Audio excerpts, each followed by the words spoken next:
প্রথম আসমানে এসে তিনি ডাকতে থাকবেন, কার অপরাধ আছে আমার কাছে বলো, আমি মাফ করে দেব। কার অভাব আছে আমার কাছে বলো, আমি আল্লাহ তোমাদের অভাব দূর করে দেব। আল্লাহুল গনিয়্যু ওয়া আনতুমুল ফুকারা। কারণ পৃথিবীর সব গরিব ফকির, আর আমি আল্লাহ একমাত্র ধনী। জোরে বলুন সুবহানাল্লাহ। সুতরাং সব কিছু যেহেতু উনি দেওয়ার জন্য প্রথম আসমানে অলরেডি চলে এসেছেন, মাগরিবের পরে এসেছেন, একেবারে ফজরের আযান পর্যন্ত তিনি থাকবেন। আজকের রাতে আমাদের কিছু করণীয়, কিছু বর্জনীয় আছে। এই কথাগুলো আজকে কোরআন থেকে হাদিস থেকে বলা হবে ইনশাআল্লাহ।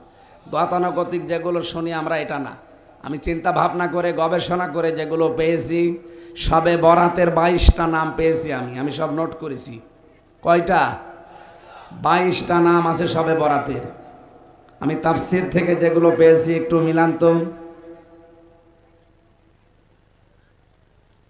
সবে বরাতের যে নামগুলো আছে, আমরা এই অঞ্চলে বাংলাদেশ, ভারত, পাকিস্তানে আমরা বেশিরভাগ মানুষ জানি এটা সবে বরাত নামে, কিন্তু তাফসীরের ভাষায়, হাদিসের ভাষায় এখানে সবে বরাত নামে কোনো নাম নেই। সবে বরাতের অসংখ্য নাম আমরা যেগুলো নিজেরা বানিয়ে নিয়েছি বাংলাদেশে, ভারতে আর পাকিস্তানে। আমি বিশ্বের যে সমস্ত দেশ ঘুরেছি, ওই দেশগুলোতে এইগুলো পালন নেই। ওগুলো অন্য কিছু পালন করে তারা গুরুত্ব দেয় সবে কদরটাকে। এর যে নামগুলোর তাৎপর্য, এর বিশ্লেষণের ভেতরে আমি ফুটিয়ে তুলতে পেরেছি। তার ভেতরে 1 নম্বরে নাম নিয়েছি লাইলাতুন নিসফে মিন শাবান, মধ্য শাবানের রাত। 2 নম্বরে লাইলাতুল বারাত, মুক্তির রাত। 3 নম্বরে লাইলাতুল মুবারাকা, বরকতময় রাত। 4 নম্বরে লাইলাতুল রহমা, অনুগ্রহের রাত। 5 নম্বরে লাইলাতুল কিসমা, বন্টনের রাত। আজকে বন্টন করা হবে আপনার হায়াত এবং আপনার রিজিক। সুতরাং এমন কিছু কাজ আজকে রাতের ভেতরে করা দরকার। আমার কাজকর্ম, অ্যাক্টিভিটিস দেখে যেন আল্লাহ আমার হায়াতটা আর রিজিকটা আজকে পুরা পরিবর্তন করে দেয়। শুধু হালিয়া রুটি খাওয়ার জন্য রাত না, কথা বুঝতেছেন? এরপরে পেয়েছি লাইলাতুল তাকফির, কাফফারার রাত। এরপরে লাইলাতুল ইজাবা, দোয়া কবুলের রাত। এরপরে লাইলাতুল সাক, সনদের রাত। লাইলাতুল জারিয়া, পুরস্কারের রাত বা জাযা। এরপরে লাইলাতুল কদর, ভাগ্য রজনী। লাইলাতুল ঈদিল মালাইকা, ফেরেশতাদের ঈদের রাত। এরকম 22টা পেয়েছি তাফসীরের ভাষায়, হাদিসের ভাষায়। সবে বরাত নামে একটাও পেলাম না। এটা আমাদের বাংলা এই দেশে আমরা বানিয়েছি, যদিও এটা ফার্সি শব্দ। সব মানে রজনী, বারাত মানে কপাল, ভাগ্য। ভাগ্য রজনী যেহেতু একটা ইঙ্গিত পেয়েছি যে এই রাতে লেখা হবে আল্লাহর পক্ষ থেকে কিছু জিনিসপত্র, সিদ্ধান্ত আসবে। আমরিন হাকিম, গুরুত্বপূর্ণ কিছু বিষয়ের। বাংলাদেশেও কিন্তু গুরুত্বপূর্ণ কিছু বিষয়ের সিদ্ধান্ত হতে যাচ্ছে। এ দেশটা তো আর আমরা হাতে নিয়ে চালাচ্ছি না। 1628 জন মানুষকে এখানে নিয়োগ দেওয়া আছে। কয়জন? আপনি কোনো খবর রাখেন দেশে?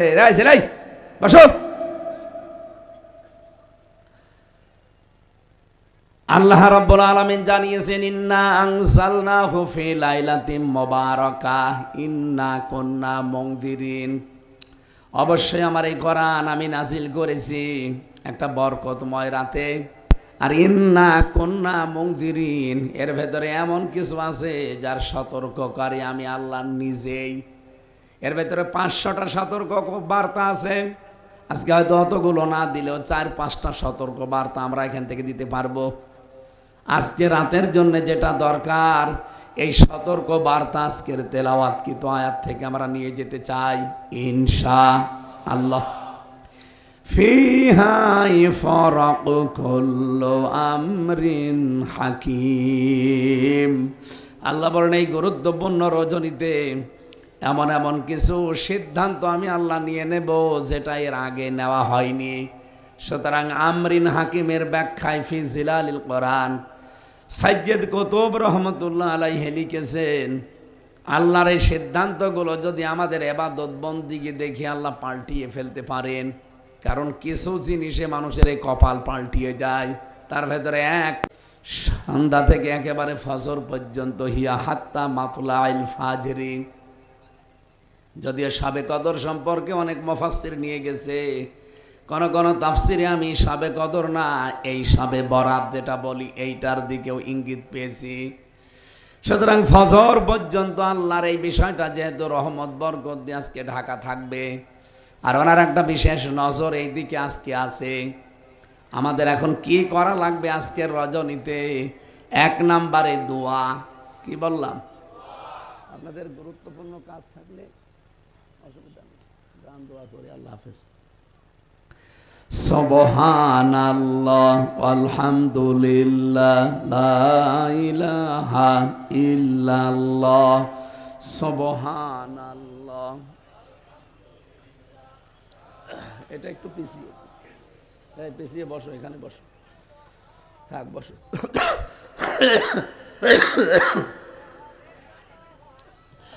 সুবহানাল্লাহ আলহামদুলিল্লাহ লা ইলাহা ইল্লাল্লাহ লা ইলাহা ইল্লাল্লাহ মুহাম্মাদুর রাসূলুল্লাহ। মাহফিল যারা দেয় তারা আসলে ব্যস্ত থাকে, তো এই জন্য তারা শুনতে পারে না। অন্তত এখন যেহেতু আর কোনো কাজ কাম নেই, আছে আর কাজ? যারাই দায়িত্বে আছেন, যারা এসেছেন কিছু শোনার জন্য, একটু বসেন, আমরা কিছু তথ্য আজকে থেকে বের করব এখান থেকে। এই যে এতদিন পর্যন্ত শবে বরাত, লাইলাতুন নিসফে মিন শাবান পালন হচ্ছে হালুয়া রুটি দিয়ে, আর শুধু এই মসজিদ ওই মসজিদ ওই মসজিদ ঘোরাঘুরি করে না, এটার জন্য আসে না। আমরা যেগুলো নিয়ে এসেছি, আল্লাহ রসুল যেগুলো দিতে চেয়েছে, একটু খেয়াল করে শুনবেন, এই ওঠাউঠি করবেন না তো। এমনি আপনার সারাদিন বসে আছে, আমি জানতে পারছি ঝামেলা হচ্ছে, জানি শেষে দিয়েছেন আমারই।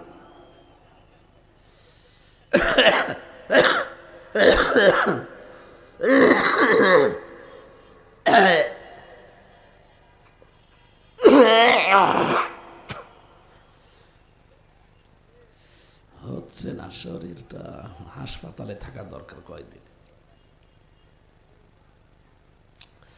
কুমিল্লাবাসী, আজকের ফজর পর্যন্ত আমাদের প্রথম কাজ হবে দোয়া পড়া। দোয়া হাত তুলে করেন, আর হাত ছেড়ে দিয়ে হাঁটতে চলতে ফিরতে করতে পারেন, কোনো অসুবিধা নেই। দোয়ার ভেতরে সর্বপ্রথম দোয়া থাকবে আপনার গুনাহ মাফের দোয়া। এই জন্য পড়বেন আস্তাগফিরুল্লাহ ওয়া আতুবু ইলাই। এদিকে তাকান, আজকে এখন থেকে আরম্ভ করে দেন। যেহেতু এখন আমরা একটা ইবাদতে আছি, এই ইবাদতটা শেষ হলেই যতক্ষণ আপনার শরীরে কোলায়, আপনি এই আমলটার ভেতরে থাকবেন আস্তাগফিরুল্লাহ ওয়া আতুবু ইলাই। যদি পুরাটা পড়তে পারেন তো ভালো। আস্তাগফিরুল্লাহ আল্লাযী লা ইলাহা ইল্লা হুয়াল হাইয়্যুল কাইয়্যুম ওয়া আতুবু ইলাইহি লা হাওলা ওয়ালা কুওয়াতা ইল্লা বিল্লাহিল আলিয়্যিল আযীম। পুরাটা এটা একেবারে কিছু না পারলে মুখে জারি রাখবেন রাতের বেলা আস্তাগফিরুল্লাহ। একটা ভালো আমল শিখিয়ে দিলাম। এইটা যেহেতু ইবাদত চলছে, এটা শেষ হয়ে যাওয়ার পরে বাড়ি যেয়ে যখন ঘুমাবেন রাত 11টা 12টায়, ঘুমানোর সময় বালিশে মাথা দিয়ে এটা পড়তে পড়তে যাবেন আস্তাগফিরুল্লাহ আস্তাগফিরুল্লাহ। যদি হঠাৎ করে ঘুমিয়েও যান, যখন উঠবেন এই 4-5 ঘন্টা একাধারে আপনি যেন আস্তাগফিরুল্লাহ পড়ছিলেন। বলেন সুবহানাল্লাহ। ফেরেশতারা জিজ্ঞাসা করে, রব্বুল আলামিন, তোমার বান্দা তো ঘুমিয়ে গেছে আস্তাগফিরুল্লাহ পড়তে পড়তে। আল্লাহ পাক বলেন, আমি ঘুম দিয়েছি এই জন্যে ঘুমিয়েছে, ঘুম না দিলে ও সারা রাত পড়তে থাকতো। সুতরাং আমল নামাটা লেখা বন্ধ করার দরকার নেই, চালিয়ে যাও। ও যখন উঠবে, উঠে যদি আবার পড়ে, তোমার লেখা বন্ধই হবে না, চলতেই থাকবে। এই জন্য আজকে রাতে আমাদের প্রথম আমল এইটা নেওয়া দরকার। 2 নম্বরে নেক কাজ। এখন নেক কাজ কারে বলে? বাংলাদেশে আমরা অধিকাংশ মানুষ মনে করি নেক কাজ মানে নামাজ পড়া, রোজা রাখা আর দান সাদকা করা। না, এই পৃথিবীতে যত নেকির কাজ আছে আমার আল্লাহর কাছে সব চাইতে ভালো বড় নেকির কাজ যেটা বললাম এইটা তাওবা। আমি যেটা বলেছি এটা কিন্তু তওবা না, এটা ইস্তেগফার। এটা কি? আরো জোরে বলেন। কিন্তু তাওবা জিনিসটা আলাদা। কোন মানুষ যদি তাওবা করতে পারে, ইল্লা মান তাবা ওয়া আমানা ওয়া আমিলা আমালান সলিহা, সূরা ফুরকানের ৭১ নম্বর আয়াতে আল্লাহ জানিয়েছেন, যদি সত্যিই কেউ তাওবা করতে পারে, ওই মানুষটার জীবনের অপরাধগুলো আমার আল্লাহ শুধু মাফ করে দেয় না, ফাউলাইকা ইউবাদদিলুল্লাহু সাইয়্যাতিহিম হাসানাত। দুইটাই বহুবচন। এখানে যারা আলেম আছে, ফাউলাইকা ইসমে ইশারা দিয়ে আল্লাহ যেন জানাতে চেয়েছেন, এই যে কুমিল্লার, এই তিতাসের, এই তালুক পাড়া, এই জগৎপুরে যারা বসে বসে আল্লাহর কোরআন শুনছে, এই মানুষগুলো আল্লাহ যেন কুদরতের হাতের আঙ্গুল এভাবে দিয়ে বলছে, এই মানুষগুলো কি, এই মানুষগুলো কি, ইউবাদদিলুল্লাহ, বাদদালা ইউবাদদিল, এটা মোজারে, বর্তমান ভবিষ্যৎ, প্রেজেন্ট ফিউচার। এই মানুষগুলোর আমি আল্লাহ বদল করে দিচ্ছি, ভবিষ্যৎও দেব। কি বদল করব? সাইয়্যাতিহিম, তাদের সাইয়্যাত অপরাধগুলো, হাসানাত এটাও বহু বচন, নেকি দিয়ে। সুতরাং আজকের এই অনুষ্ঠানে এসে আমাদের ভুল হয়নি, লসও হয়নি, যদি তাওবার নিয়তে বসতে পারি। জীবনের অপরাধগুলো মাস্ট বি আল্লাহ আজকে ক্ষমা করে দেবে, এবং ওই জায়গাটা আল্লাহ ফাঁকা রাখবে না। তাওবা করলে ওই জায়গা আল্লাহ পাল্টিয়ে দেয় নেকি দিয়ে। আপনি আস্তাগফিরুল্লাহ যতবার পড়বেন, যতবার আস্তাগফিরুল্লাহ পড়বেন, আল্লাহ পাক আপনার উপরে খুশি প্রকাশ করবে যে হ্যাঁ আমি খুশি। কিন্তু ইস্তেগফার না, কেউ যদি তাওবা করতে চায়, ওই মানুষগুলোর প্রতি আল্লাহ শুধু খুশি হয়ে যায় না, ওর পেছনের অপরাধগুলো আল্লাহর একটাও রাখেন না। কোনো অপরাধ যদি কেটে দেয়, ওই জায়গাতে কিন্তু আমার আল্লাহরও কিছু বসায়, সেটা হচ্ছে নেকি। কুমিল্লার তিতাস থানায় গিয়ে দেখেন, এই দেশে যারা অপরাধী তাদের তালিকা করা আছে, চার্ট দেওয়া আছে। আপনি যদি ওই মামলা থেকে অব্যাহতি পান, ওই খাতায় যে নাম লেখা আছে অপরাধীর খাতায়, আপনার নাম কিন্তু কেটে বাদ দেবে না, থাকবে। আপনি আবার অপরাধ করবেন, আবার নতুন করে খাতায় নাম উঠবে থানায়। এলাকায় যারা অপরাধী তাদের দেখেন তালিকা করা আছে থানার ওই খাতায়, এবং মোস্ট ওয়ান্টেড যারা বড় বড় আসামি, তাদের দেখবেন বড় বড় ছবি দিয়ে দেওয়ালের সাথে টাঙানো আছে। কে কথা বোঝেন? আপনি অপরাধ করে মামলা দিয়েছে, মামলা থেকে অব্যাহতি নিয়েছেন, আপনি মনে করছেন আপনার নাম কাটা যাবে না, নামটা থেকেই যাবে। আপনি আবার অপরাধ করবেন, আবার আর একটা খাতায় নাম উঠবে। আল্লাহ বলেন, কোন মানুষ যদি অপরাধ করে জীবনে তওবা করতে পারে, ওর পেছনের অপরাধগুলো শুধু আমি আল্লাহ কেটে দেব না, ওই জায়গাটা পুরা নেকি দিয়ে পাল্টিয়ে দেব। এই জন্য আমাদের আজকের রাত প্রথম কাজ হচ্ছে তাওবা ইস্তেগফার। দুইটা এখন করা লাগবে। এক নম্বরে যেহেতু আমরা ইস্তেগফার মুখে সবসময় রাখছি, তাওবাটা এবার কি? অপরাধ আমাদের জীবনে কম বেশি নেই তা না, আছে। নবীজি বলেন, হযরতে ইকরামা থেকে বর্ণিত, বিশ্ব নবী জানিয়েছেন আজকের এই রাতে বনি কিলাব গোত্রের যত বকরি আছে, ছাগল আছে, এদের শরীরে যে পশম আছে, এই পশম পরিমাণ গোনা নিয়েও যদি কেউ আল্লাহর কাছে হাত তোলে, আল্লাহ তারে মাফ করে দেবে। কিন্তু দুইটা অপরাধ যাদের ভেতরে আছে, এই দুই অপরাধে অপরাধী মানুষকে আল্লাহ আজকেও মাফ করবে না। দেখেন তো আপনার ভেতরে আছে কিনা, শুনতেছেন? এক নম্বরে নবীজি বলেন, যারা মুশরিক, যারা শিরিক করে, তাদেরকে আল্লাহ আজকে এই সবে বরাতেও মাফ করবে না, সবে কদরও মাফ করবে না। দুই নম্বরে যারা বিদ্বেষ পোষণকারী, যারা হিংসুক, এই দুইটা গুণ বাংলাদেশের সবচাইতে বেশি। মুশরিকের বর্ণনা আমি করছি, শিরিক যারা করে তারা মুশরিক। শিরিক কারে বলে? তাফসীরের ভাষায় আমি শিরিক পেয়েছি প্রধানত 4 প্রকার: শিরিক বিজাত, শিরিক বিসিফাত, শিরিক বিল ইখতিয়ারা, শিরিক বিল হুকুক। এটা আবার ভাগ ভাগ শ্রেণী বিন্যাস করে মুফাসসিরুন ইকরাম 120 প্রকার বানিয়েছেন। শিরিক এত বড় অপরাধ, আমার আল্লাহ এত রাগ করেন। আজকের এই ময়দান থেকে বাড়িতে এসে যদি দেখেন আপনার স্ত্রীর কাছে পাশের বাড়ির একজন শুয়ে আছে, ভালো লাগবে আপনার? আপনি যেভাবে তার পিটিয়ে মেরে ফেলবেন। আল্লাহ পাক বলেন, শিরিক যদি কোনো বান্দা আমার সাথে করে, তার উপরে আমার এরকম রাগ হয়ে যায়, আমার মনে হয় ওরে আমি আছাড় দেই। হনাফা লিল্লাহি মুশরিকিনা, এই আয়াতের তাফসীর পড়তে গিয়ে দেখেছি যারা শিরিক করে তাদেরকে যেন পাখি ছো মেরে নিয়ে যায়, ওই আকাশ থেকে আবার ওখান থেকে নিক্ষেপ করে ফেলে দেয়, মহাশূন্যের ভেতরে যেন ঘুরতে থাকে। ও বাংলার মুসলমানেরা রেকর্ড হচ্ছে, এই জন্য জোর দিয়ে বলছি, শিরিক যদি করে থাকেন, আজকের যত গুরুত্বপূর্ণ রাত হোক সবাই মাপ পেয়ে যাচ্ছে, আপনি কিন্তু মাপ পাবেন না। সুতরাং শিরিক আছে কিনা এটা আমাদের এখনই জানা দরকার। যেহেতু বরকতের রাত শুরু হয়ে গেছে, আমার এখনই ভাগ্য রজনী আল্লাহ লিখা আরম্ভ করে দেবে, কিন্তু মুশরিক হলে তো আমার ভাগ্য আল্লাহ লিখবে না, আমার ভাগ্যে যা আছে ওইটার উপরে আল্লাহ ছেড়ে দেবে। এই হাদিসের দ্বিতীয় ব্যাখ্যায় পেয়েছি, যারা হিংসক বিদ্বেষ পোষণ করে, নবীজি বলেন আল্লাহ তাদেরকে ওই অবস্থার উপরেই ছেড়ে যাবে। তারপর আপনি মুশরিক থাকবেন, আপনি বিদ্বেষ পোষণকারী হিংসা পোষণকারী হবেন, আপনার কপালে আর কোনো পরিবর্তন নেই। এই জন্য এক্ষুনি সিদ্ধান্ত পাল্টান, এক্ষুনি সিদ্ধান্ত পাল্টান, যেন আমার আল্লাহ এমন কিছু সিদ্ধান্ত আমার ব্যাপারে নিতে পারে।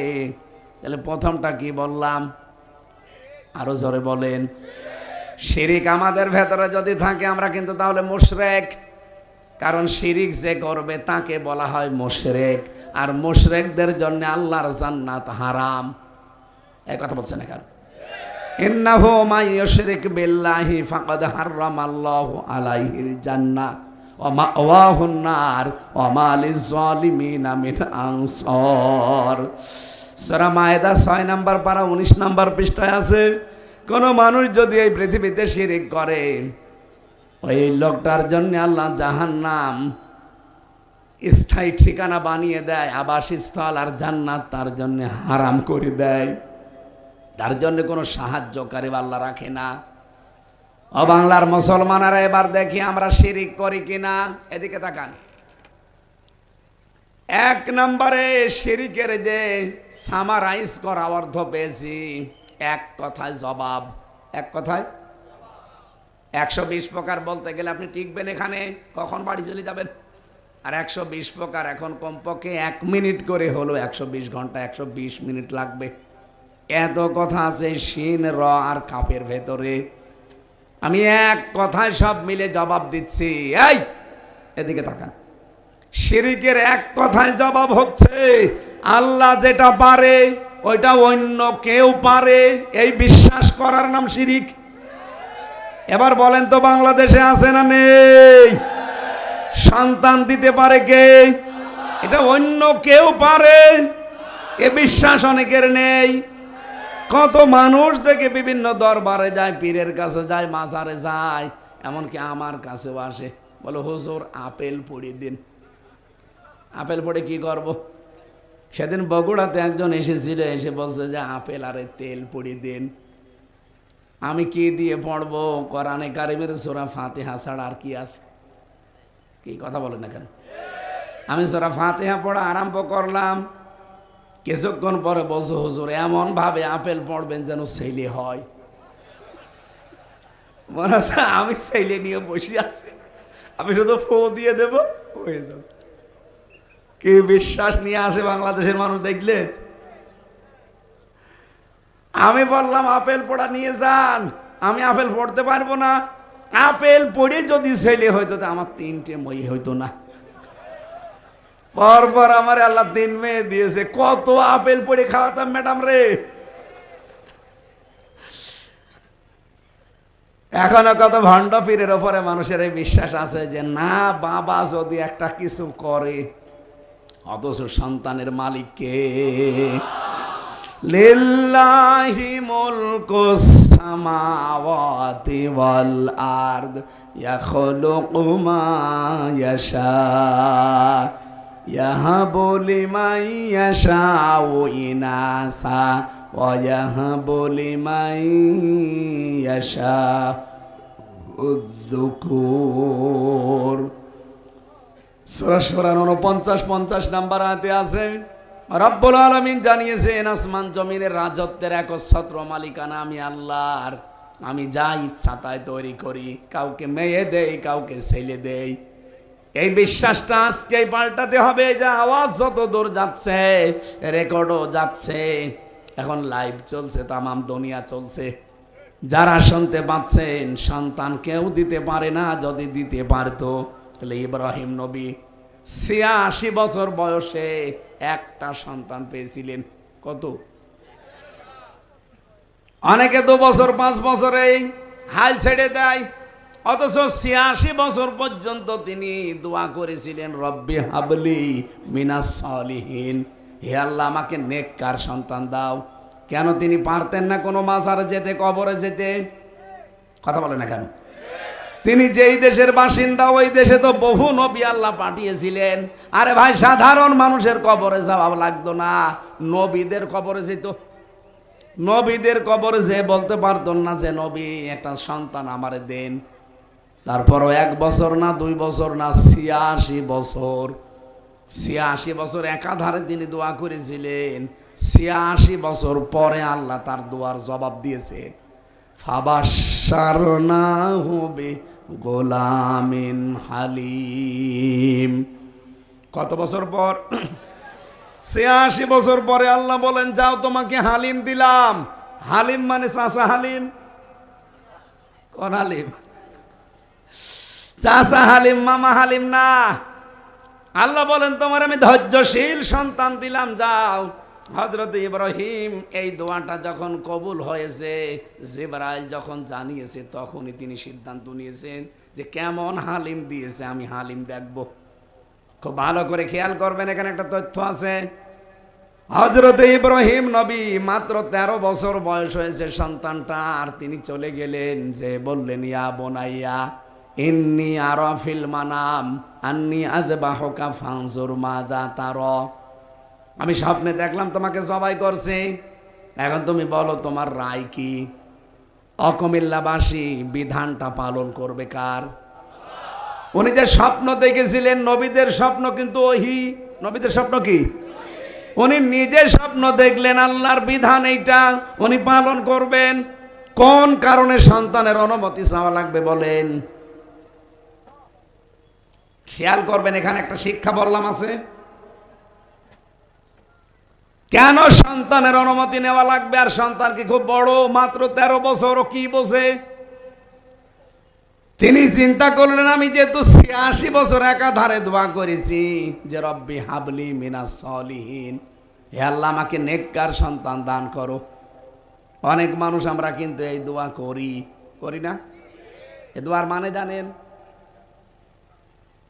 এক ইমাম সাহেব এই দোয়া করতো একাধারে প্রতিদিন, নামাজে গেলেই শুধু বলে রব্বি হাবলি মিনাস সলিহিন। এক মুসল্লি একদিন বলছে হুজুর সারা জীবন দেখলাম শুধু একই দোয়া পড়েন, আর দোয়া জানেন না। জানি। তো এ দোয়া পড়েন কি? এ দোয়ার মানে কি বলেন? ইমাম সাহেব বলছে দোয়ার মানে আমি জানি না। এ দোয়ার অর্থ জানেন না, দোয়া পড়ে যাচ্ছেন। এই যুবক বলছে ঠিক আছে আমি একজনকে জিজ্ঞাসা করবো। এক ভালো আলেমের কাছে গিয়ে বলছে আমাদের ইমাম সাহেব সারা জীবনে একই দোয়া পড়ে, কিন্তু দোয়ার অর্থ কি উনি জানে না। এ দোয়ার অর্থ কি? আলেম বলছে এটা দোয়া না, এটা কোরআনের আয়াত। সূরা সাফফাতের ৯৯ নাম্বার আয়াতে আছে, হে আল্লাহ তুমি আমাকে একটা নেককার সন্তান দান করো। ও মনে করছে এই যুবক ইমাম সাহেবের বাড়ি সে কোথায়, কোন জেলায় এসেছে আমাদের এখানে এত বছর, এমন হয় ছেলে মেয়ে হয় না। যে বলছে হুজুর দোয়ার অর্থ তো আপনি জানেন না, আপনার ছেলে মেয়ে কয়টা? বলছে ১১টা।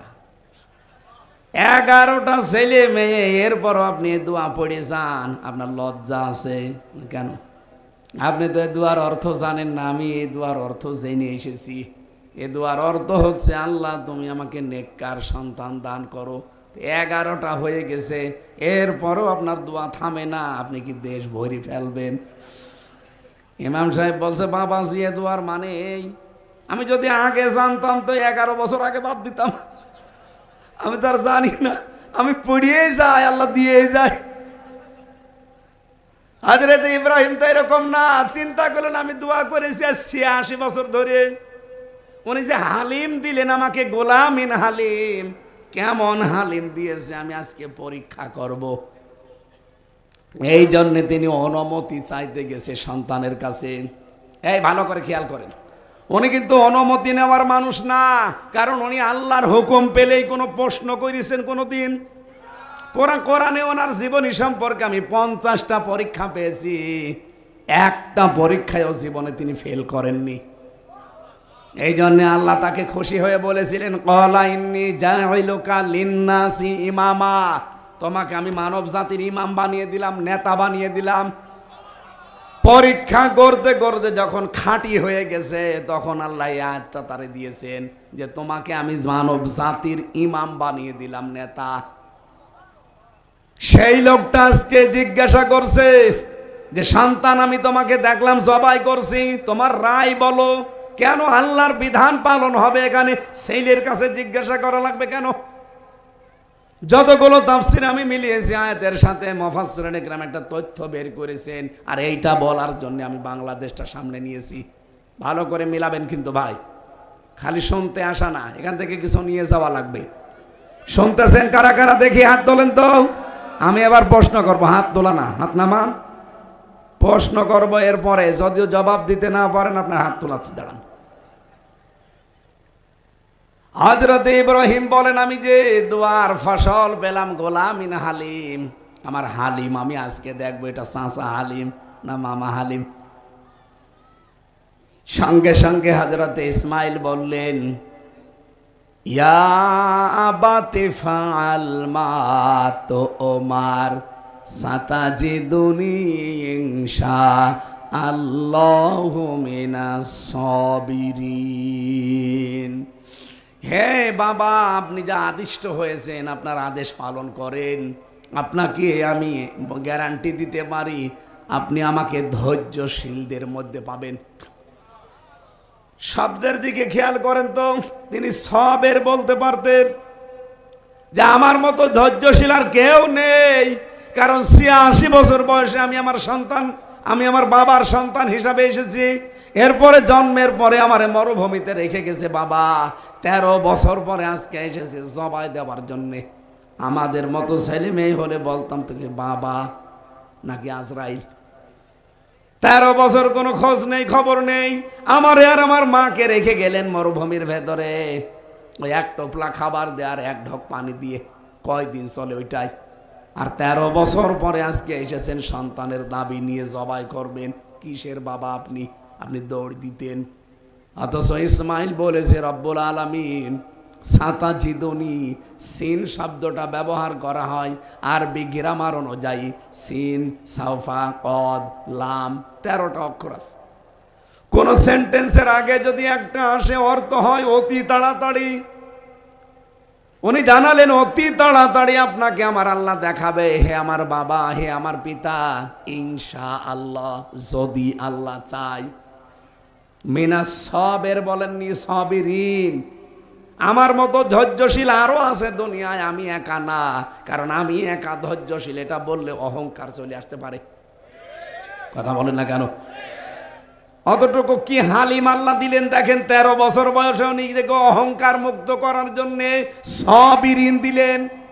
আর আমাদের কিছু পেলে অহংকারের ঠেলায় পাটিতে মা পড়ে না।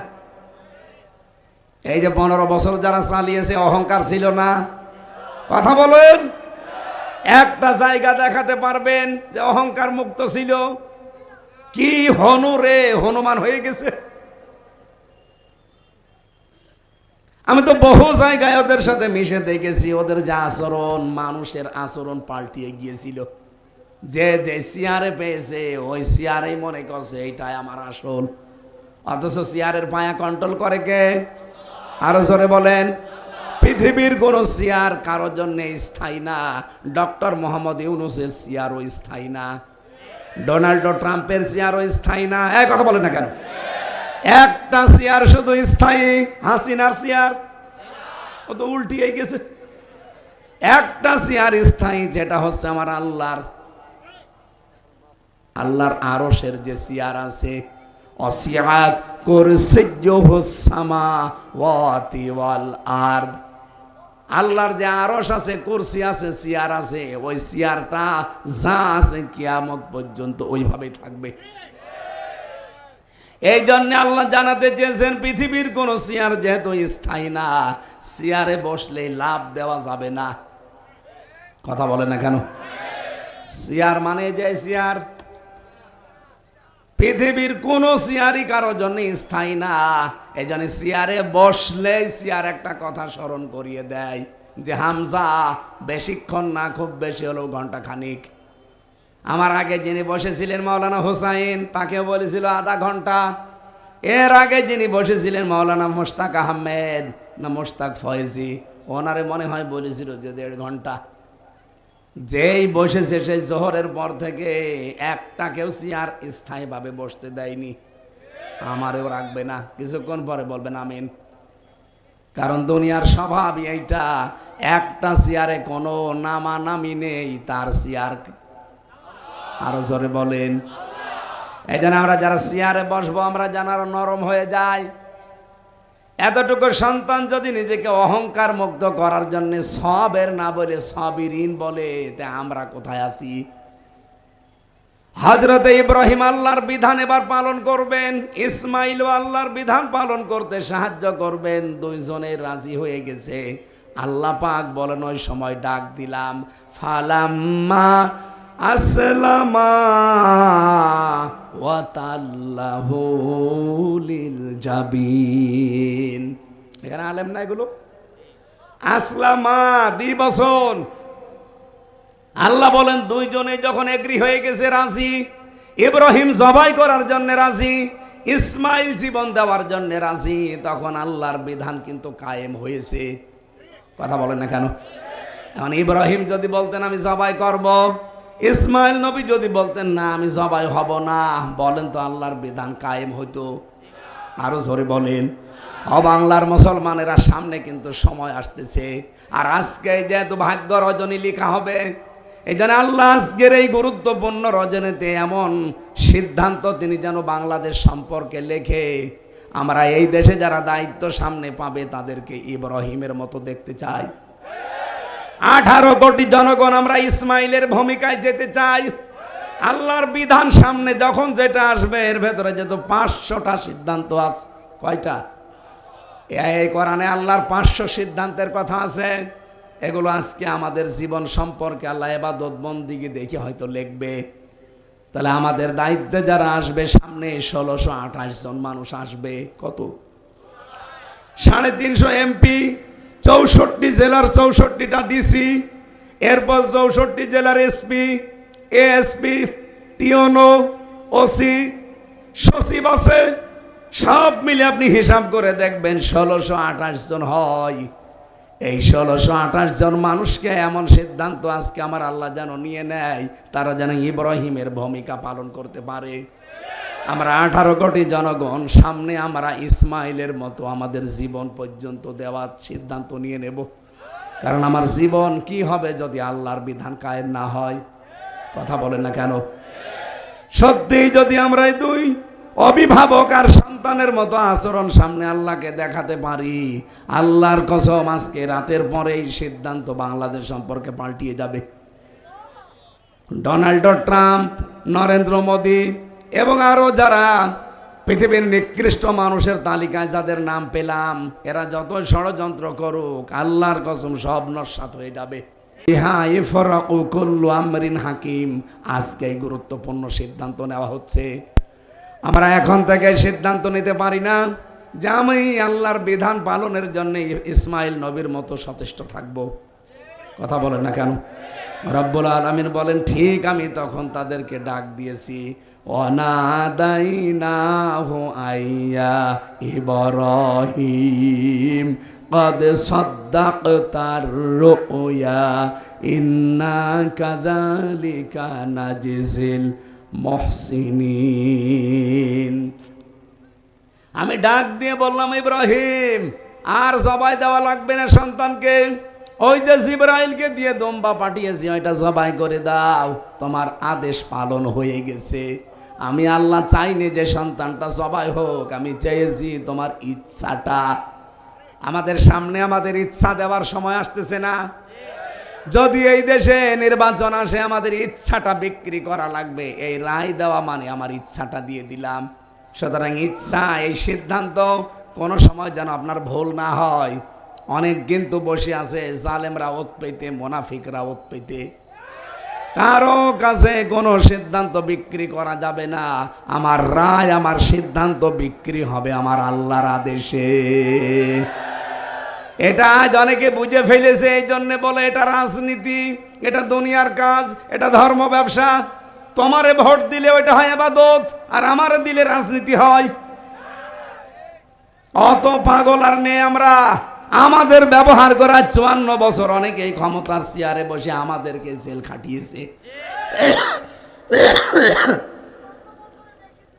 এখানে সিদ্ধান্ত আমরা অলরেডি নিয়ে ফেলেছি। আমাদের কেউ সিঁড়ি হিসাবে ব্যবহার করে আমাদের উপরে আর অত্যাচার করতে পারবে না। এদেশের মুসলমানদেরকে জঙ্গি বানান আপনি বাইরের দেশের কাছে। কই আজ 6 মাস 8-9 দিন হয়ে গেল। কই এই 6 মাস 8 দিনে এই দেশে তো একটাও জঙ্গি নাটক হয়নি। কারণ যে জঙ্গি নাটক লিখবে সে পালিয়েছে, আর যারা সাজাবে তারা তো পলাতক।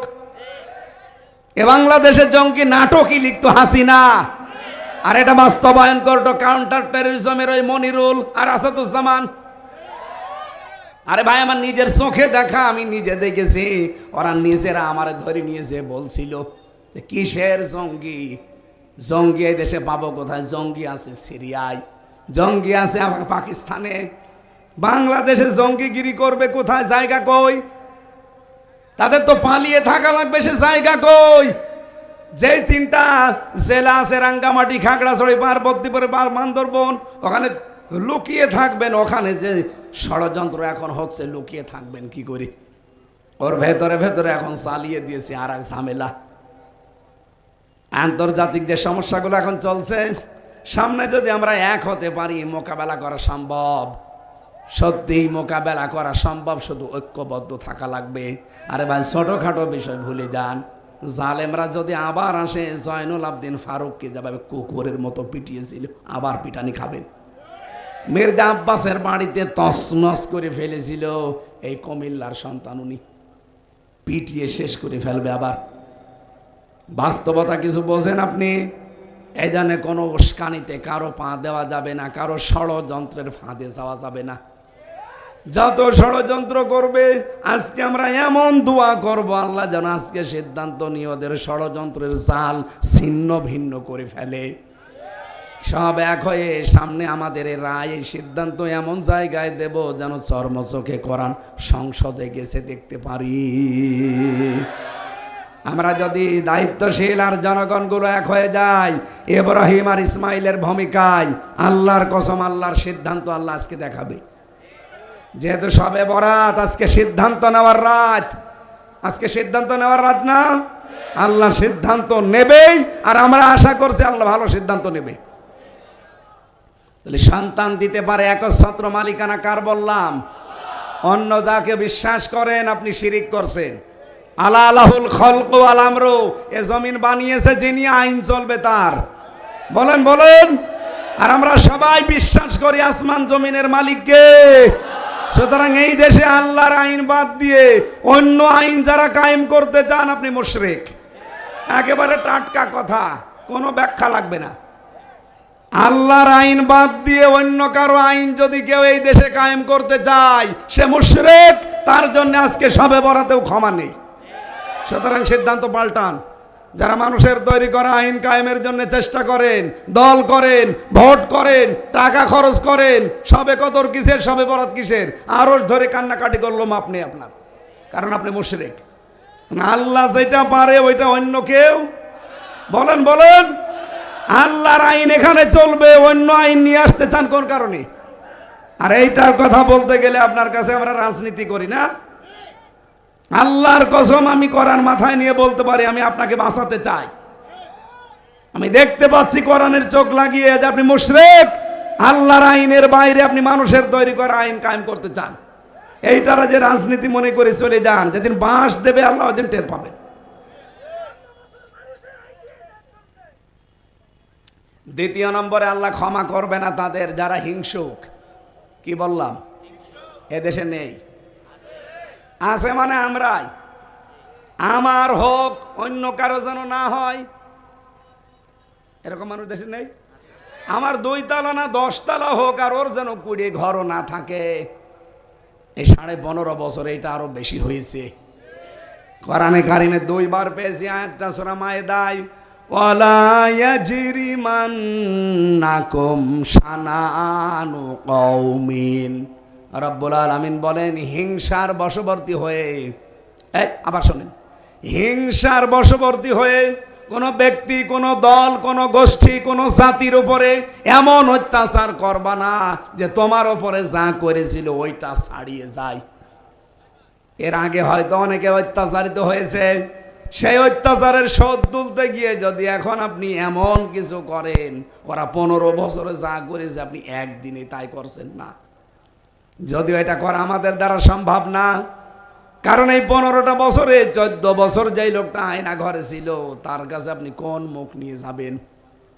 যে লোকটা 8 বছর আয়না ঘরে বান্দা অবস্থায় ছিল কোন মুখ নিয়ে যাবেন? আপনি ক্ষমা চাইলেই ক্ষমা করে দেবে সে? আপনি 5 মিনিট সেখানে কাটান তো, এমন ভয়ঙ্কর ঘর, চারিদিকে অন্ধকার, শুধু লাইটের আলো ছাড়া কোনো আলো নেই। এরকম জায়গায় আপনি কল্পনা করতে পারেন যে আপনি 5 দিন থাকতে পারবেন? অথচ একটা মানুষ সেখানে 8 বছর, 10 বছর, 14 বছর কাটিয়ে এসেছে। আমার কাছে মাপ চান, আমি 3 বছরের কথা ভুলে যাব, মাফ করে দেব। কিন্তু যে লোকটা 8টা বছর তার স্ত্রী ছাড়া, সন্তান ছাড়া, কি স্যাক্রিফাইস তার জীবনে। আজকেই ব্যারিস্টার আরমান টকশোতে বলছিল যে আমার মেয়ের সামনে থেকে আমারে ওরা তুলে নিয়ে এসেছে। যেদিন গুম করে আমারে, আজ থেকে 9 বছর আগে, সেই দিন আমার মেয়ের কাছ থেকে আমারে তুলে নিয়ে আসলো। ছোট্ট মেয়েটা আমার বুকের ভেতরে ছিল, টান দিয়ে ওরা ফেলে দিল। আমার সামনে থেকে তুলে নিয়ে এসেছে। আজ 8টা বছর আমি যে কিভাবে কাটিয়েছি ওই একটা ঘরের ভেতরে। উনি নিজে কাঁদছিল দেখলাম, এমনি মানুষের চোখ দিয়ে পানি বের হয়। উপস্থাপিকা যেটা এবং 3 জন বসে আসে পাশে, সবাই হাউমাউ করে কাঁদ, শুধু বর্ণনা শুনে। যাই দিন স্বাধীন হয়ে গেছে, আমি তো জানতাম না যে দেশ স্বাধীন হয়ে গেছে 24-এর 5 আগস্ট। ওরা ওই দিন স্বাধীন হয়ে যাওয়ার পরে রাতের বেলা, 5 তারিখে রাতের বেলা, আমরা তো দুপুর 2টার ভেতরে জানলাম যে দেশ শেষ, মুক্ত। আর ওই দিন রাত 12:30 1টার দিকে নাকি ওনাকে নিতে গেছে এই চোখ মুখ বাঁধা কয়েকজন, যে বলছে চলেন। কোথায়? ও মনে করছে আমার মনে হয় মেরে ফেলবে। কালেমা পড়তেছে, হঠাৎ হাত মুখ বাঁধা অবস্থায় তুলে নিয়েছে গাড়িতে। 2 জন তার বডির উপরে বসেছে। সারা রাত গাড়ি চালাচ্ছে, চালাতে চালাচ্ছে মিরপুরের ঢাকা দিয়াবাড়ি, ওখানে এক রাস্তার পাশে গাড়ি থেকে ফেলে দিয়েছে। যাওয়ার সময় বলেছে যে কাউকে কিছু বলবি না। উনি নিজে আজকে টকশোতে বলছিল, হাত বাঁধা ছিল, চোখ বাঁধা ছিল। উনি চিন্তা করলেন, ওরা যখন বলছে যে যা কাউকে কিছু বলবি না, তার মানে ওরা আমাকে মারবে না, ছেড়ে দেবে। কিন্তু ছেড়ে তো দিয়ে গেল, লাথি দিয়ে ফেলে দিল, কিন্তু আমার হাত তো খোলা নেই। বহু কষ্ট করে হাতটা আমি ছাড়ালাম। আমার চোখের কালো কাপড় এটা আমি খুললাম, খুলে একটা সাইনবোর্ড দেখতে পেলাম, দেখি দিয়াবাড়ি মিরপুর লিখা। চিন্তা করলাম যে আমার পরিচিত জায়গা। ওখান থেকে আস্তে আস্তে ফজরের আজান শুনলাম, এক মসজিদে যে নামাজ আদায় করলাম। কারণ 8 বছরে আমার চেহারা পুরা পাল্টিয়ে গেছে। আর আমি জানিও না যে দেশটা স্বাধীন হয়েছে, ও জানেও না। পরবর্তীতে ওনার এই মসজিদে নামাজ পড়ে ইমাম সাহেবকে বলছে, এখনো যেহেতু মনের ভেতরে ভয়, কারণ আমি তো জানি না যে দেশটা মুক্ত হয়েছে। আস্তে আস্তে ইমাম সাহেবকে বলছে যে এখানে হাসপাতাল আছে। হ্যাঁ আছে, আপনি আমরা নিয়ে চলেন। পরিচয় দিলে না জানি আবার কোন বিপদে পড়ি। হাসপাতালে যাবার পরে হাসপাতালের ডাক্তারদের কাছে তখন পরিচয় দিয়েছে, আর যেই হাসপাতাল নিয়ে গেছে ওইটা ওনার বাবার তৈরি করা, মীর কাসেম আলীর। তখন পরিবারের কাছে খবর দিয়েছে, ওরা এসে দেখে চেহারা পুরা পাল্টিয়ে গেছে। ব্যারিস্টার আরমানের 8 বছরের চেহারা আগে দেখেন, একেবারে মনে হচ্ছে যে রাজার ছেলের মতো, অথচ 8 বছর পরে তার চেহারা কি উল্লোক ভল্লোক হয়ে গেছে। তার নিজের মা আর স্ত্রী ছাড়া কেউ চিনতেই পারেনি, অথচ ওই হাসপাতালে কতবার গেছে। পরবর্তীতে চিকিৎসা নেওয়ার পরে আজকে যখন শুনছিলাম, দেখছি হাউমাউ করে লোকটা কাঁদছে। কাঁদারই কথা। আমি মাত্র 10 দিন ছিলাম, তাই আমার জীবন শেষ হয়ে গেছে। আর আপনি কল্পনা করতে পারেন নিজেকে ওই জায়গায় দাঁড়ান, 8টা বছর একটা ঘরের ভেতরে মানুষ কিভাবে পার করতে পারে। হিংসার বশবর্তী হয়ে এই কাজগুলো করেছিল দেশে এই মহিলা। খালেদা জিয়ার ওপরে হিংসা ছিল, এজন্য বাড়ি থেকে বের করে দিয়েছে এক কাপড়ে। আলেমদের ওপরে এত হিংসা ওর জন্মিয়েছিল, আলেমদের নামে ধর্ষণ মামলা পর্যন্ত দিয়েছে। আমার নামে ধর্ষণ মামলা দিতে পারেনি, আমারে দিয়েছে আনসারুল্লাহ বাংলা টিমের প্রধান। কি সে ও সাটা জানি না।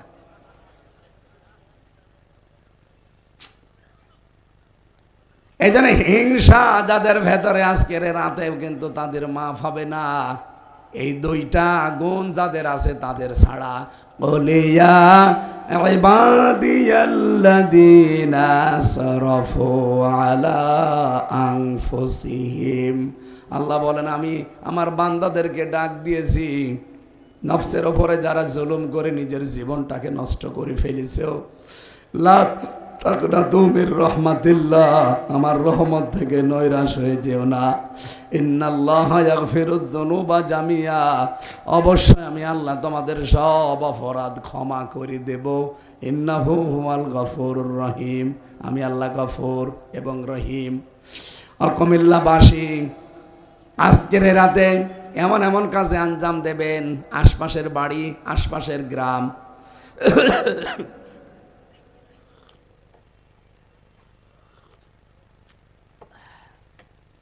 যার যতটুকু সামর্থ্য আছে, অর্থনৈতিকভাবে যদি কাউকে হেল্প করার সময় থাকে, যান তার বাড়িতে, যে আপনি অভাবে আছেন, এই 2000 টাকা রাখেন, এই 500 টাকা বাজার করেন।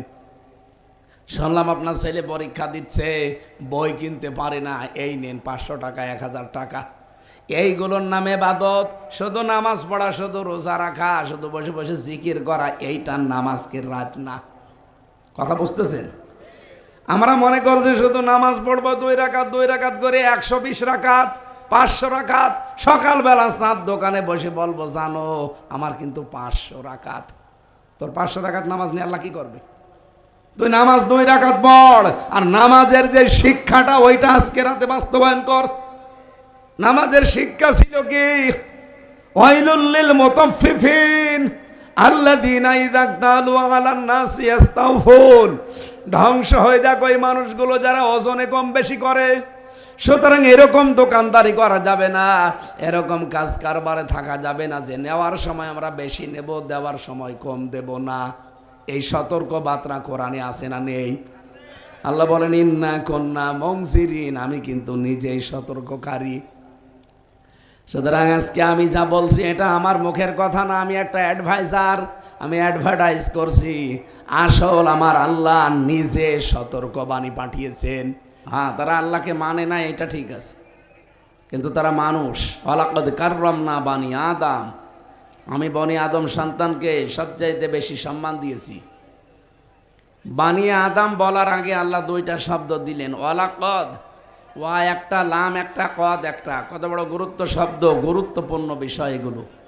আল্লাহ গ্যারান্টি দিয়ে বলছেন অবশ্যই অবশ্যই, কাররাম না, আমি নিজে, জামা মুতাকাল্লিম এটা। আল্লাহ বলেন আমি নিজে সম্মান দিয়েছি বানি আদম, বনি আদমকে। নবীজি একবার মসজিদে নববীতে বসে আছেন, একটা লাশ যাচ্ছিল, বিশ্বনবী দাঁড়িয়ে গেলেন। সাহাবীরা বলেন হে রাসূল আপনি দাঁড়াবেন না, এটা ইহুদির লাশ। নবীজি বললেন দেখো ইহুদি তাতে কি হয়েছে, সে তো আদম সন্তান, মানুষ। আমি মানুষকে সম্মান দিয়ে দাঁড়িয়েছি, যাদেরকে সম্মান দিয়েছেন সরাসরি কে? বলেন তো আল্লাহ যাদের সম্মান দিলেন, লক্ষ লক্ষ সৃষ্টি আছে আল্লাহর, তার ভেতরে আশরাফুল মাখলুকাত শুধু মানুষকে বলা হয়। এত সম্মানিত মানুষদের সম্মান নিয়ে সিনেমিনে খেলা হয়েছে এই 15 বছরে বেশি। এই কারণেই বিশ্বের মানুষগুলো তালিকা এটা আসতেছে যে নিকৃষ্ট মানুষ এই মহিলা।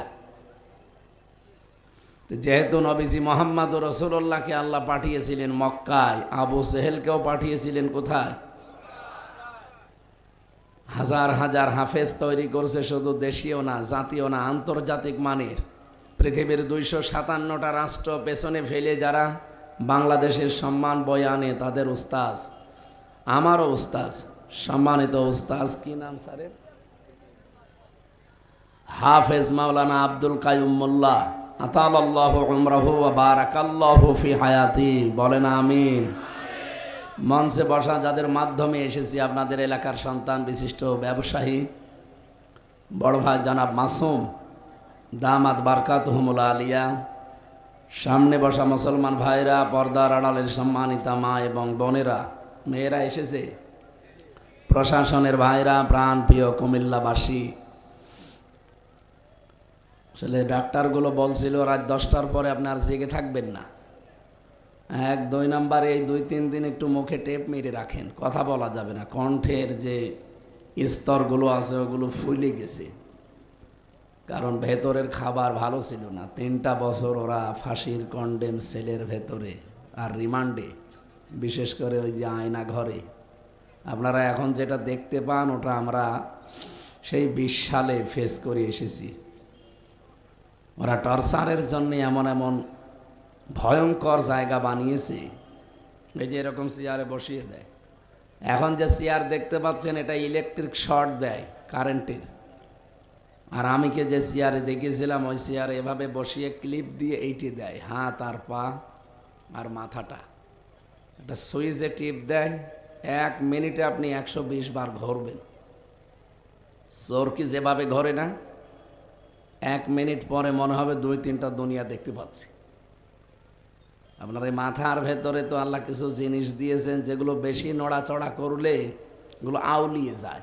তার ভেতরে ফ্রন্টাল লব, অক্সিপিটাল লব, প্যারাইটাল লব, মোটর কর্টেক্স, সেন্সরি কর্টেক্স, এরকম প্রায় 70টা উপরে জিনিস দেওয়া আছে এখানে।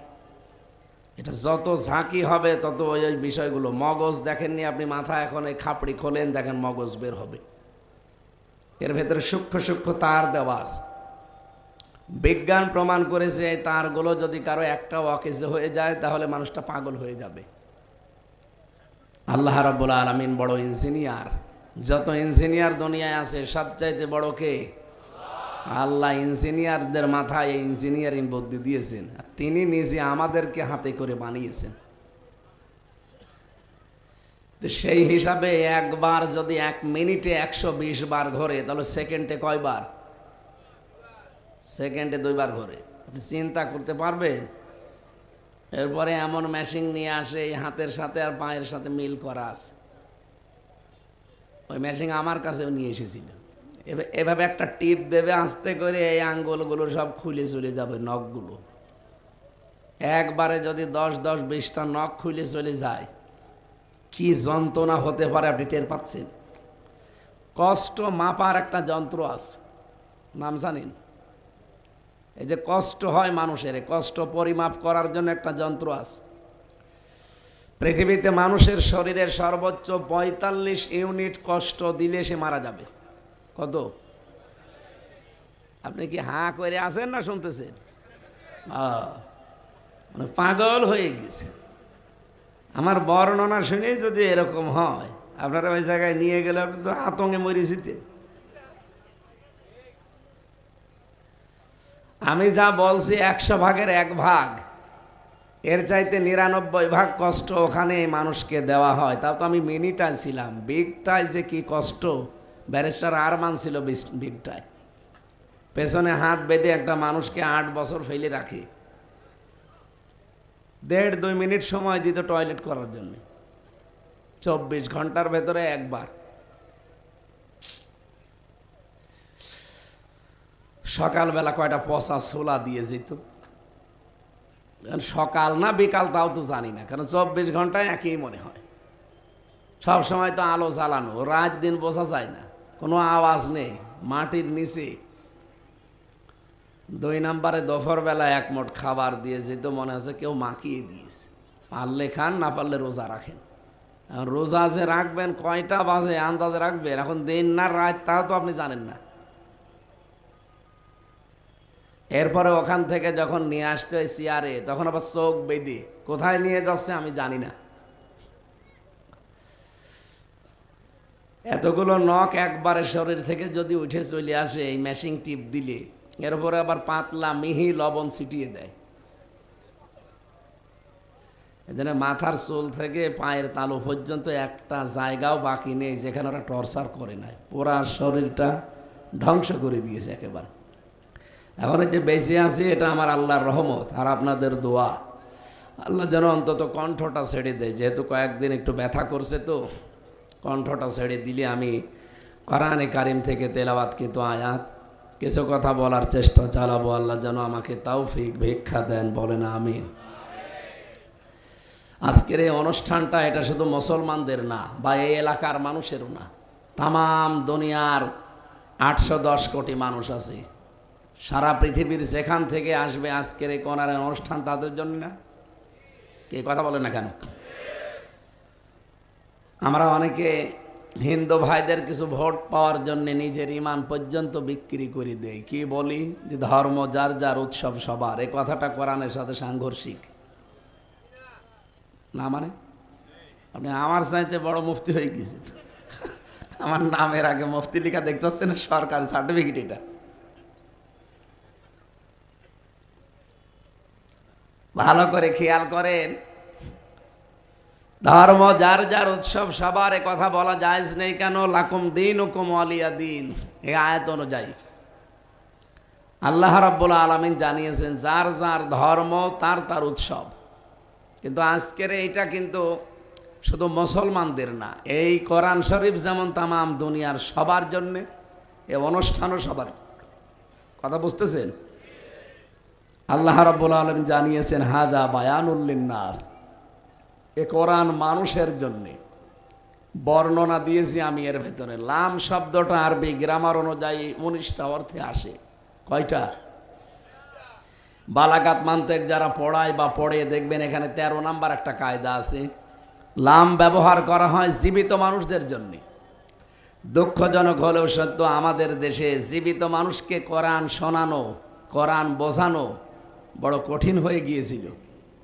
14 জায়গায় পারমিশনের ব্যবস্থা করতো জালেমরা, অত জায়গায় কেউ যেন না যায় আর কোরআনের অনুষ্ঠানও যেন না দেয়। উদ্দেশ্য ছিল তাদের এইটা। এক লোক বউকে নাকি খুব পিটাইতো। ওর বউ একদিন বলছে, তুমি যেভাবে পিটাও আমাকে রাখবা না, যে কিলের ওজন দেখে টের পাও না। সরাসরি বলে না যে কোরআনের অনুষ্ঠান চলবে না এ দেশে, কিন্তু কোরআন যেন বন্ধ হয় এরকম বহু পায় তারা করেছিল। আর এগুলো করেছিল সব দাদাদের হুকুম মতো।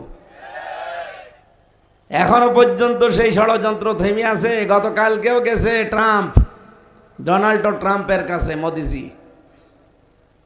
পরশুদিনও গেছে। আল্লাহ নিজে মনে হয় সাহায্য করছে। দেখেন, এ গেছে এখান থেকে এই 20 ঘন্টা 22 ঘন্টা জার্নি করে ট্রাম্পের কাছে বাংলাদেশ সম্পর্কে কিছু জানাবে, হাসিনা সম্পর্কে কিছু বলবে। আর ঠিক সেই মুহূর্তে ডক্টর মোহাম্মদ ইউনূস আন্তর্জাতিক মিডিয়াগুলো নিয়ে ওই দিনই আয়নাঘর পরিদর্শনে গেছে। দেশীয় না, আন্তর্জাতিক মিডিয়া নিয়ে গেছে। এরপরে ওই দিন মানবাধিকার সংস্থা এবং জাতিসংঘ রিপোর্ট পেশ করবে সেই দিনই।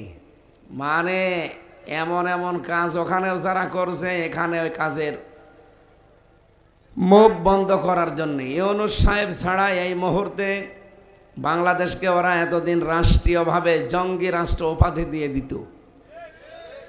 যেহেতু ওনার মতো মোদিকে ইউনূস 100টা পকেটে রাখে। মোদিজির যে মর্যাদা বিশ্বের দরবারে, ইউনূসের মর্যাদা তার চাইতে কম না।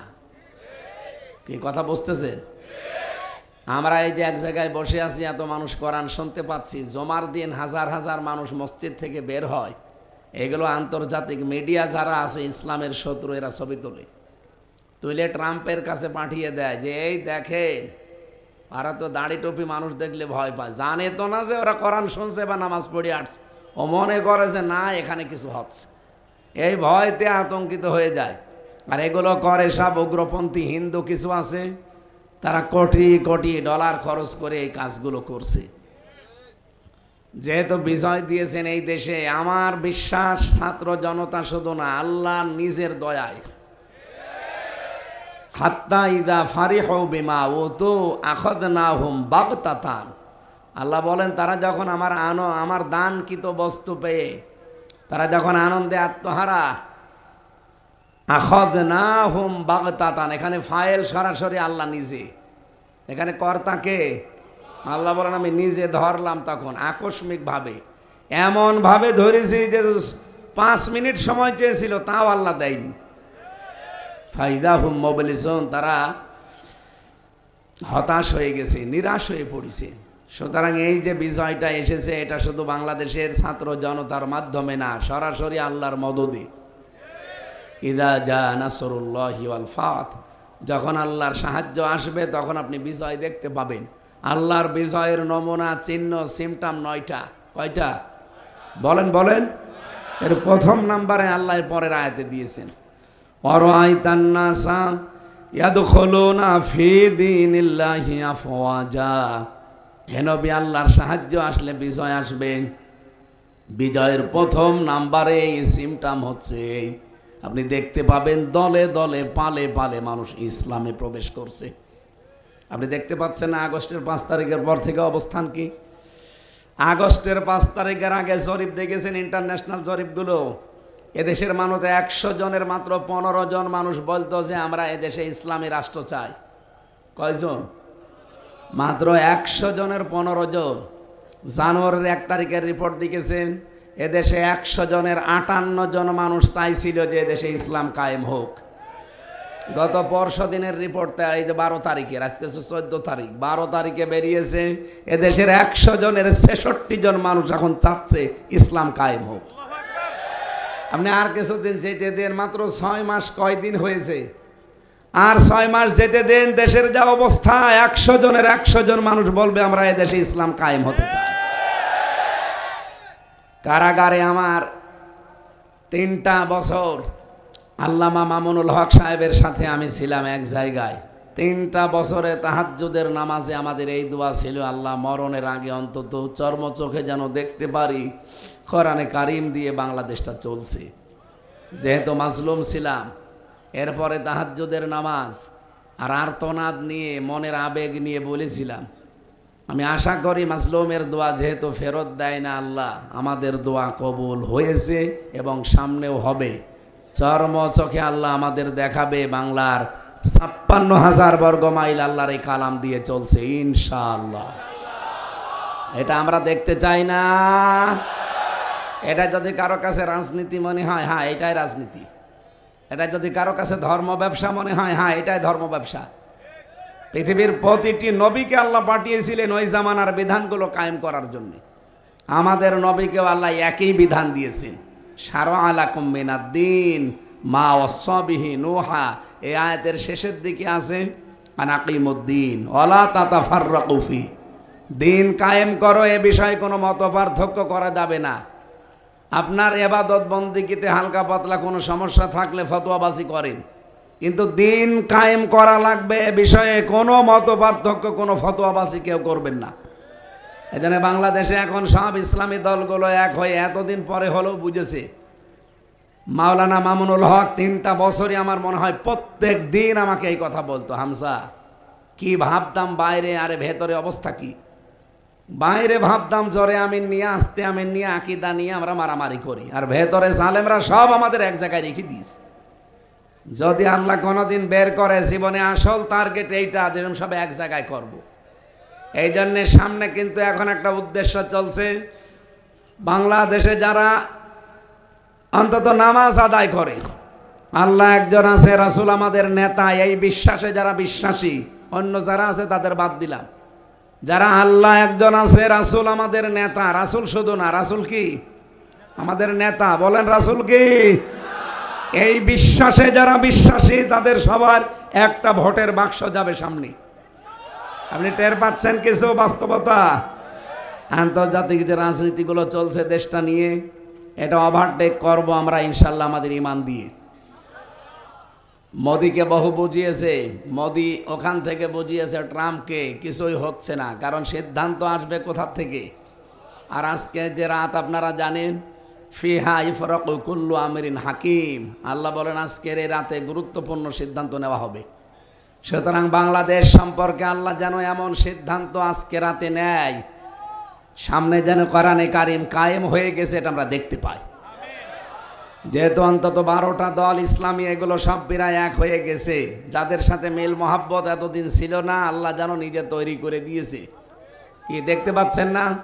হেফাজত, খেলাফত, চরমনায়, জামাত সব এখন এক হয়ে ইসলামের একটা বাক্স সামনে যাবে। আর আমার বিশ্বাস, যেহেতু 66 জন হয়ে গেছে, আর কিছুদিন যাক, 100 জনের 100 জন বলে আমরা চাই ইসলাম। খালি বাক্স যেতে দেরি, কোরআন সংসদে যেতে দেরি হবে না। আল্লাহ ইউসিবানা ইল্লা মা কাতাবাল্লাহু লানা হুয়া মাওলানা ওয়া আলাল্লাহি ফালিয়াতাওয়াক্কালিল মুমিনুন। সূরা তাওবার ভেতরে এসেছে, আল্লাহ বলেন নবী আপনি বলুন, লাই ইউসিবানা, লাং তাকিদ, এটা মজারের আগে যদি লান আসে বাংলা অর্থ দাঁড়ায় জীবনেও হবে না। আল্লাহ বলছেন নিজে গ্যারান্টি দিয়ে, কখনো সম্ভব না। কোনো আযাব গজব নাজিল হয় না যতক্ষণ পর্যন্ত আমার আল্লাহ ওইটা লিখে না রাখে।